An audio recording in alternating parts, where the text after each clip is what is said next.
আসসালামু আলাইকুম। তুমি যদি দশম শ্রেণীর শিক্ষার্থী এবং এসএসসি পরীক্ষার্থী হয়ে থাকো তাহলে ভিডিওটি তোমার জন্য অত্যন্ত গুরুত্বপূর্ণ। সুতরাং অবশ্যই সম্পূর্ণ ভিডিওটি দেখবে। তার আগে একটাই রিকোয়েস্ট, তুমি যদি চ্যানেলটি সাবস্ক্রাইব করে না থাকো তাহলে এখনই সাবস্ক্রাইব করবে, আর যদি অলরেডি সাবস্ক্রাইব করে থাকো তাহলে অসংখ্য ধন্যবাদ। সৃজনশীল প্রশ্নটি হলো, একটি ত্রিভুজের ভূমি b সমান 4 সেন্টিমিটার, ভূমি সংলগ্ন কোণ x সমান 60 ডিগ্রি এবং অপর দুই বাহুর সমষ্টি a সমান 7 সেন্টিমিটার। ক নম্বর প্রশ্ন হলো, রম্বসের এক বাহু b এবং একটি কোণ x, রম্বসটি আঁকো। খ নম্বর প্রশ্ন হলো, ত্রিভুজটি অঙ্কন করো। গ নম্বর প্রশ্ন হলো, a এবং b+1 সামান্তরিকের দুইটি কর্ণ এবং কর্ণ দ্বারা অন্তর্ভুক্ত কোণ x হলে সামান্তরিকটি আঁকো।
বিশেষ নির্বাচন হলো, একটি ত্রিভুজের ভূমি b সমান 4 সেন্টিমিটার, ভূমি সংলগ্ন কোণ x সমান 60 ডিগ্রি, অপর দুই বাহুর সমষ্টি a সমান 7 সেন্টিমিটার। ত্রিভুজটি আঁকতে হবে।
অঙ্কনের বিবরণ হলো, যে কোনো রশ্মি বি থেকে ভূমি বি এর সমান করে বিসি অংশ কেটে নিই।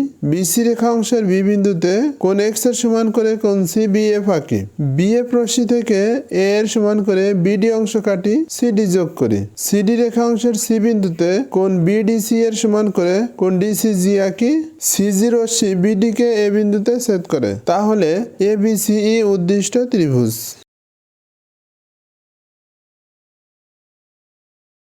বিশেষ নির্বাচন হলো, a সমান 7 সেন্টিমিটার এবং b+1 সমান 5 সেন্টিমিটার সামান্তরিকের দুইটি কর্ণ এবং কর্ণ দ্বারা অন্তর্ভুক্ত কোণ x দেওয়া আছে, সামান্তরিকটি আঁকতে হবে।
অঙ্কনের বিবরণ হলো যে কোনো রশ্মি বিই থেকে এ এর সমান করে বিডি অংশ কেটে নিই, বিডি এর মধ্যবিন্দু ও নির্ণয় করি, ও বিন্দুতে কোণ এক্স এর সমান করে কোণ বি ও এফ আঁকি, এফ ও কে জি পর্যন্ত বর্ধিত করি, ও এফ ও জি রশ্মি থেকে হাফ বি প্লাস 1 এর সমান করে ও এ ও সি অংশ কাটি, এ ও বি ও সি ও ডি ও এ যোগ করি, তাহলে A B C D E উদ্দিষ্ট সামান্তরিক।